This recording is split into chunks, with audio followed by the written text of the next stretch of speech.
నమస్కారం, మీరు చూస్తున్నారు హెచ్ఎన్9 టీవీ. చంద్రబాబు సోమిరెడ్డిలు అబద్ధాల కోరులని వ్యవసాయ శాఖ మంత్రి కాకాని గోవర్ధన్ రెడ్డి విమర్శించారు.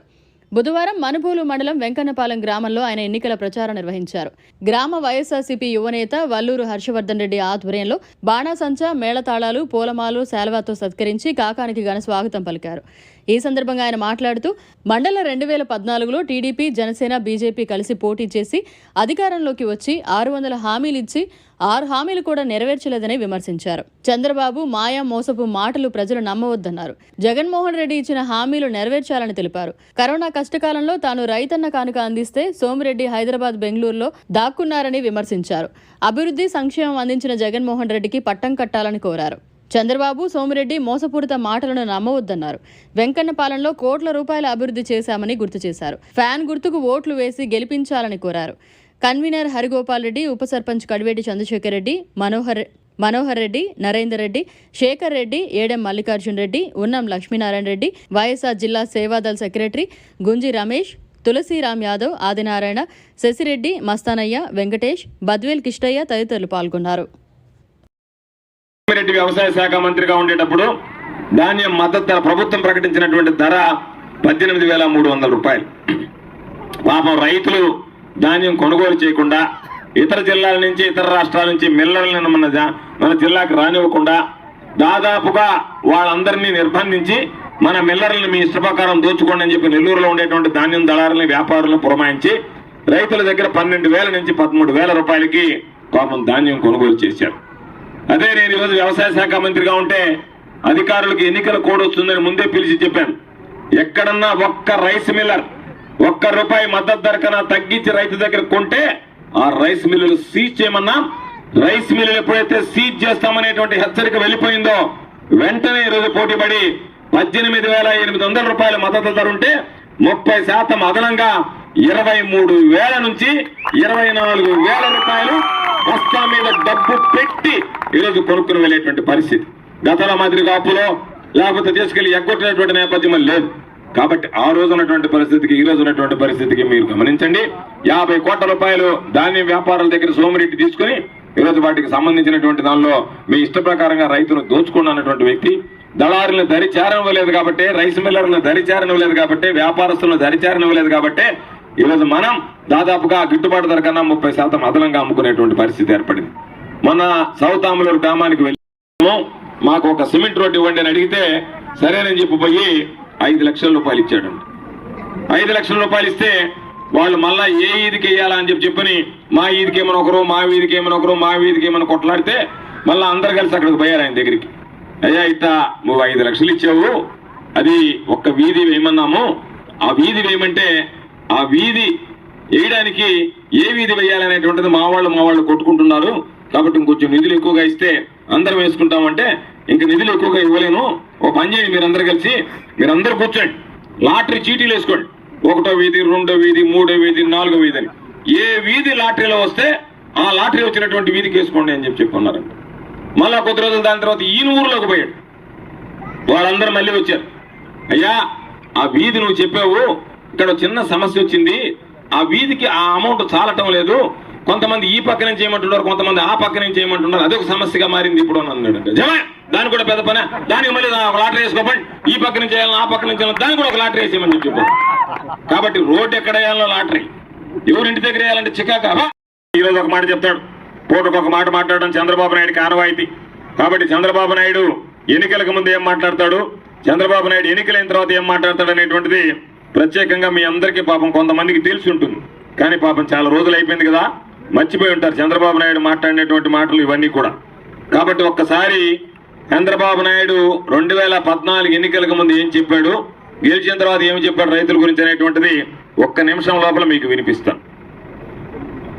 బ్యాంకులు కూడా నా మీద ఒత్తిడి తీసుకొచ్చారు. నేను ఒకటే చెప్పాను, ఎన్ని ఇబ్బందులున్నా పర్వాలేదని 100 రోజులు ఆలోచించి కడాను ఒక పథకాన్ని తీసుకొచ్చాం.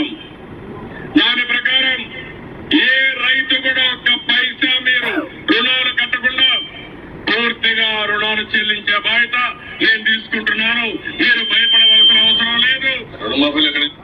అర్థమైంది కదా, 2014 ముందు చంద్రబాబు ఏం చెప్పాడు? 100 రోజులు ఆలోచన చేసి, 1-2 రోజులు కాదు, 100 రోజులు ఆలోచన చేసి రైతులకు సంబంధించి ఒక నిర్ణయం తీసుకున్నా దాని ప్రకారం ఎవరు ఒక్క రూపాయి కూడా చెల్లించాల్సినటువంటి పని లేదు, పూర్తిగా మాఫీ చేసేటువంటి బాధ్యత నాది అని చెప్పాడు. రైతుల రుణమాఫీ గురించి ఏం మాట్లాడాడో ఒక్క సెకండ్ వినిపిస్తాను మీకు. రుణమాఫీ ఇచ్చేసి 1 టైం సెటిల్మెంట్ అయిపోయిందా? ఇంకేం చేస్తారు? పూర్తిగా చేస్తారా? లేదు. ఆ రోజు ఏదైతే చెప్పాము వాళ్ళకి ఇవ్వాల్సినటువంటి 1.5 lakh 1 టైం అన్నారు, 1 టైం చేసాం. పూర్తిగా చేస్తాను ఎవరు చెప్పారు? నువ్వు చెప్పుకుంటే అధికారంలోకి వచ్చిన తర్వాత పూర్తిగా చేస్తారని ఎవరు చెప్పారు?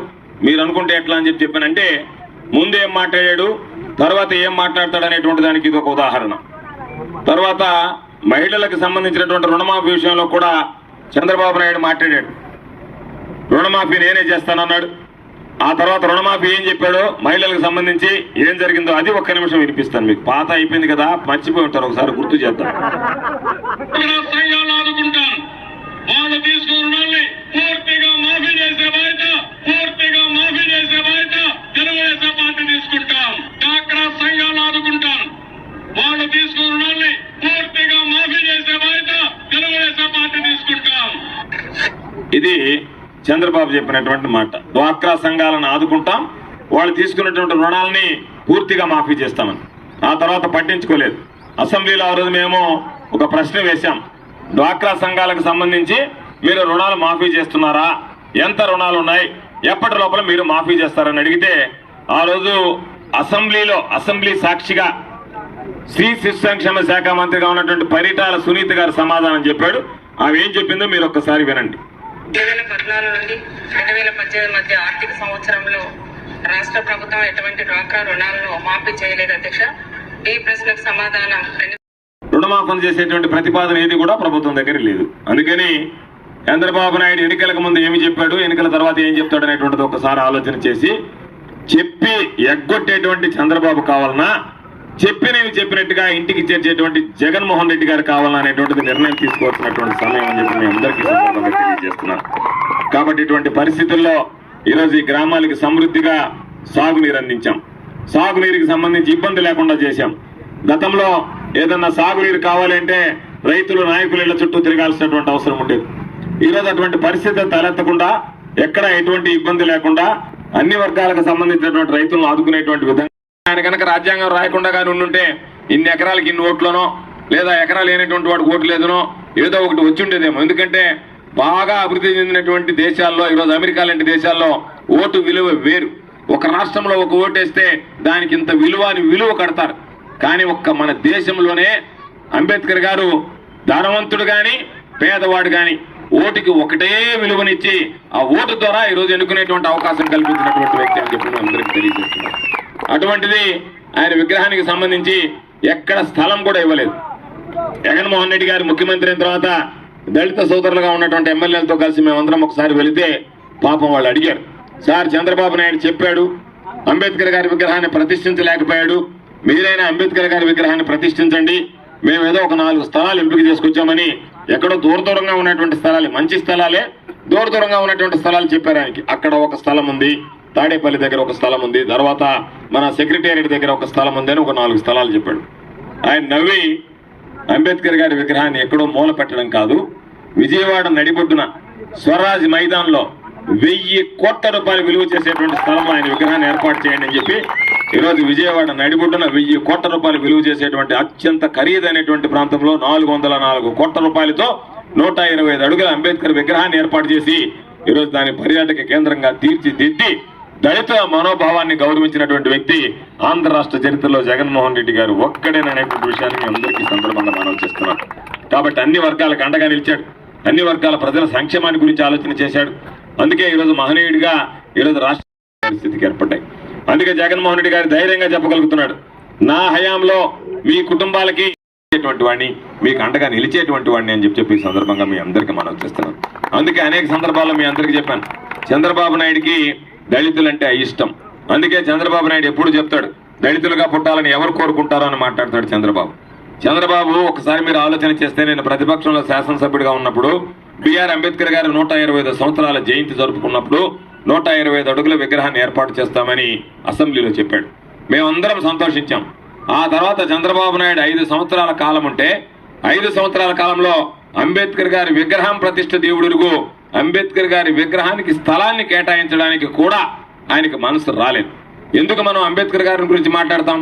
ఈరోజు మనం దారిలో చూస్తే ప్రతి విగ్రహానికి ముసుగు వేస్తారు. ఎవడైనా సరే ఏ విగ్రహానికైనా సరే ముసుగు వేస్తారు. ఎన్నికల నిబంధన రాగానే ఆ విగ్రహానికి సంబంధించి ముసుగు వేస్తారు. కారణం ఏమిటంటే ఆయన ఏదన్నా మేలు చేసి ఉంటే ఆ విగ్రహాన్ని చూపించి అయ్యో ఈయన మనకు మేలు చేశాడు కదా అని మనం ఎక్కడ ప్రభావితమై ఓట్లు వేస్తామో అని దాన్ని ఆపుతారు. ఒక్క అంబేద్కర్ గారి విగ్రహానికి మాత్రం ఎవ్వరు కూడా ఈ దేశంలో ముసుగు వేయరు అనేటువంటి విషయాన్ని మీ అందరికీ సందర్భంగా తెలియజేస్తున్నాం.